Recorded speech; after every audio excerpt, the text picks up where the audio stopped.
Assalamu alaikum bandiraɓe fulɓe, on calminama mon e kala inde mum e yettode mum e on mbiyama bisimilla mon e kodilsoft.com.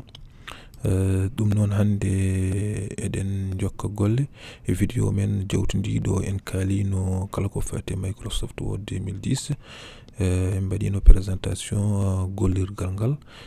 Hande noon mbaɗaten ko tuusi ko fati e sélectionner, copier et coller. Donc kollami mon ko holno mbawirton wadde so tawi oɗon jogui bindol, holno mbawirton sélectionde, holno mbawirton wadde copier coller ngol ɗo bindol.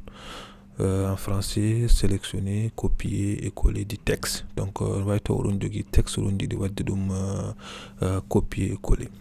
Donc eɗen puɗɗo golle, eɗen mbawi uddude ngol ɗo ɗerewol. Donc pour wadde ɗum en jahat guddiren gollirgal ngal. Donc mi waɗi ɗo préparé ɗerewol goɗol, ngol ɗon ɗerewol ngol wiyete ko video2 point doc. Donc c'est un fichier doc. Donc pour uddude ɗum on mbaɗat cliquer tan, double cliquer ɗerewol ngol ma ngol uddito.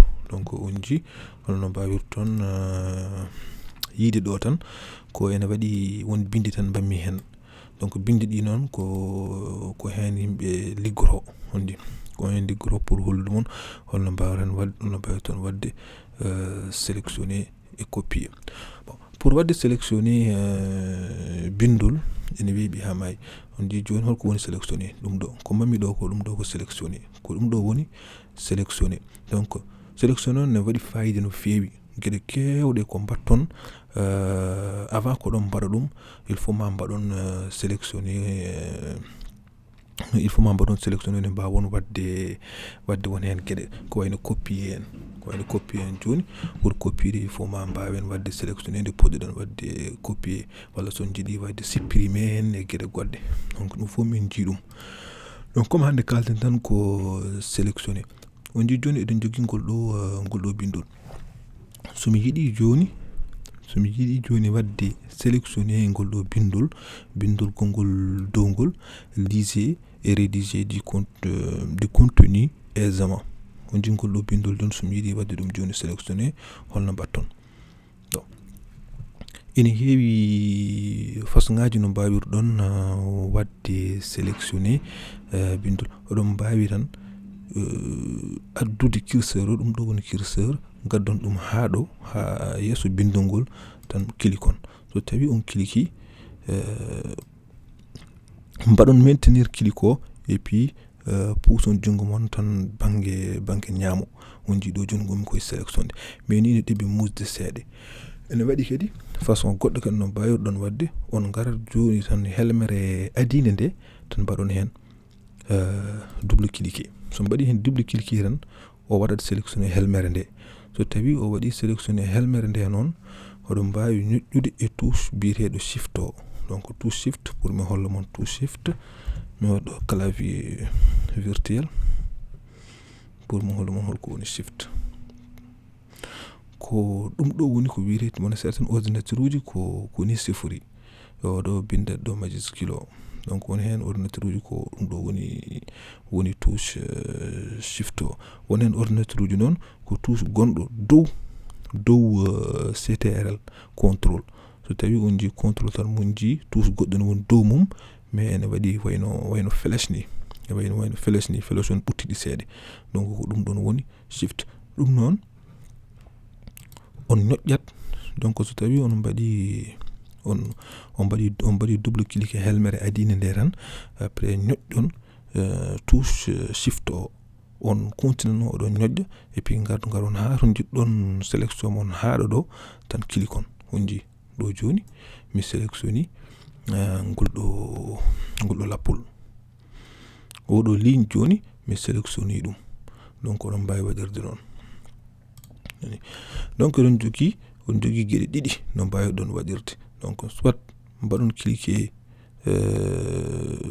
yeeso bindol ngol to jiɗɗon fuɗɗirade ɗo tan, mbaɗon maintenir souris o et puis oɗon jaha yeeso jungo mon ñaamo.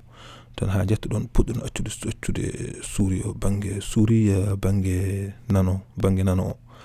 Donc oɗon mbawi waɗirde ɗum walla no mbiru mon ni on mbaɗat cliquer ɗo ñoƴƴon jungo mon e shift touche biyeteɗo shift o et puis garon har jiɗɗon sélection haɗo ɗo tan clique on joni on sélectionné. Eɗen mbawi waɗirde noon kadi pour sélectionde texte o fof no sifori. On joni mi waɗi sélectionné ɗo helmere tan mi ñoƴƴa shift mi ara ha ga mi ñoƴƴa on o waɗani kam sélection texte o fof. Ɗum ɗo ɓuri webde, ngol ɗo lawol ɓuri webde kadi ɓurtan mbawde kadi gañde kadi temps no feewi so tawi gonɗon koye golle. Donc ɗum ɗo joni yidde hollude mon tan holno mbawi tan wadde sélectionné texte. So tawi tan kadi ko ligne goto jogiɗon oɗon mbawi wadde souris ha ɗo tan gaddon curseur o hanji on oɗo flèche. So tawi on jii o flèche tan son clique o waɗat sélectionné lappol mo jiɗɗon ngol on jii. Walla mbawi hokkude ni exemple goɗɗo somi ari joni ɗo joni mi waɗi ɗo joni curseur o on jii curseur o woni ko yeeso ngol ɗo lappol. Mi hollu mon joni garen ɗo tan ko jimi wadde ko min joni jimmi sélectionné ko ngol ɗo lappol.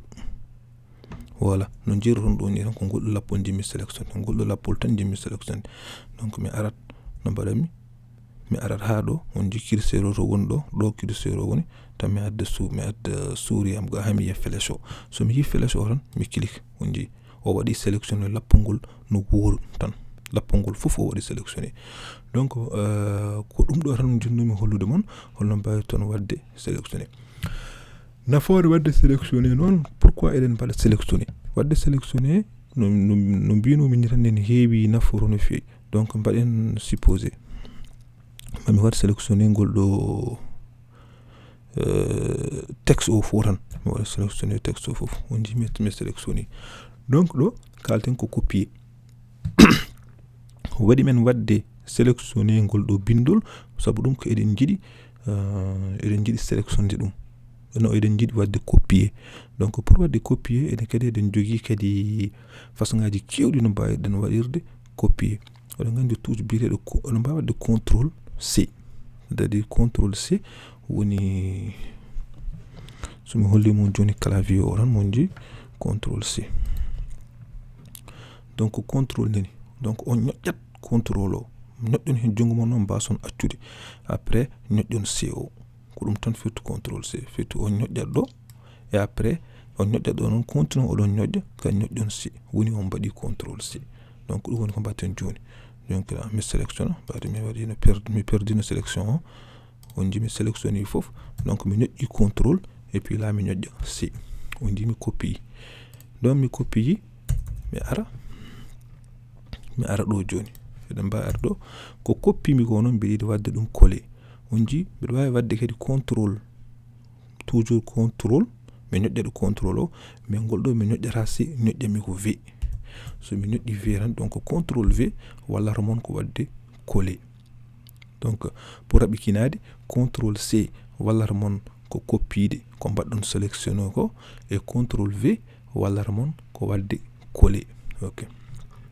Donc ɗo on paami nafoore contrôle C et contrôle V. Donc duttoɗen kadi joni e copier. Donc mi hollino mon ɗum ko clavier oɗon mbawi kadi hutorade souris o pour wadde kadi copier et coller ƴeewe no wayi webde. So mi waɗi ɗo joni mi waɗi sélectionné nde ɗo helmere mi ñoƴƴi contrôle mi ñoƴƴi shift et puis mi ari ha to jimmi sélection am ha ɗo o mi waɗi mi clique ɗon on jii mi sélectionné ngol ɗo bindol fof. Donc mi ara dow hen ni mi adda souris o dow hen kono mi ñoƴƴata noon après ɗo mi waɗa mi hutoro souris o mais clique ñaamo clique droite banggue ñaamo oɗon gandi souris ne waɗi gueɗe ɗiɗi ene waɗi clique banggue ñaamo ene waɗi clique banggue droite min noon ɗo kutortomi ko clique banggue ñaamo o ay somi clique banggue ñaamo o tan on jii nde ɗo fenêtre nde ɗo falantinaire yalta o wi mata jimmi wadde ko couper walla jimmi wadde ko copier min noon jimmi tan wadde ko copier on jimmi waɗi copier. Donc mi ara ha to jimmi kolde wadde ko mbami copier ko mi ara ɗon on jii curseur to wonɗo ene maja way kono majat ni.